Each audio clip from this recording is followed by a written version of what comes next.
Welcome to A1 TV Telugu news. నేను భువన. Details చూద్దాం. కోనసీమ జిల్లా రామచంద్రాపురం మండలం వేగాయమ్మపేట గ్రామంలో శ్రీరామనవమి వేడుకల సందర్భంగా మీసాల రాముడు వారి కళ్యాణం వైభవంగా జరిగింది. ఫౌండర్ శ్రీ వాడ్రేవ్ సుందర రత్నాకర్ రావు అధ్యక్షతన జరిగిన కార్యక్రమానికి అక్కినముని కోటేశ్వరరావు, కంబాల శ్రీనివాసరావు ముఖ్య అతిథులుగా హాజరయ్యారు. శ్రీ మణికాంబ సమేత భీమేశ్వర స్వామివారి దేవస్థానం ద్రాక్షారామం నుండి వచ్చిన పట్టు వస్త్రాలతో కళ్యాణం నిర్వహించగా భక్తులు స్వామివారిని దర్శించి ఆశీర్వాదాలు పొందారు. ఈ దేవస్థానం దొడ్డమ్మపేట గ్రామంలోని 13 ప్రాంతాల భక్తులకు ప్రసిద్ధి. ప్రతి ఏకాదశి, కార్తీక మాసం, ధనుర్మాసం వంటి ఉత్సవాలు వైభవంగా జరుగుతున్నాయి.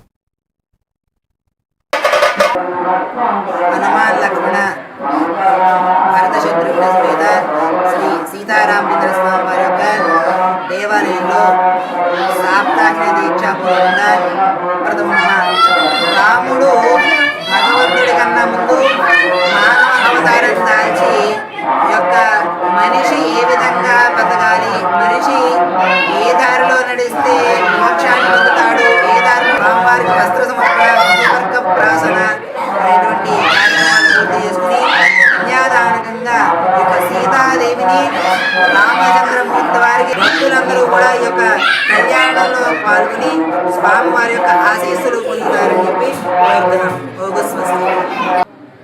నేను శనగవరపు సుబ్రహ్మణ్య శాస్త్రి, గ్రేట్ తెలుగు పండిట్, వేగాయమపేట జమీందారు గారి స్కూల్లో గ్రేట్ తెలుగు పండిట్గా పనిచేశాను. నేను వైభవంగా వందల సంవత్సరాలుగా జరుగుతూ ఉన్నాయి. ఇక్కడి జమీందారులు, శ్రీ వాడ్రేవ్ జమీందారులు ఎంతో దాన వితరణ కలిగినటువంటి మహానుభావులు.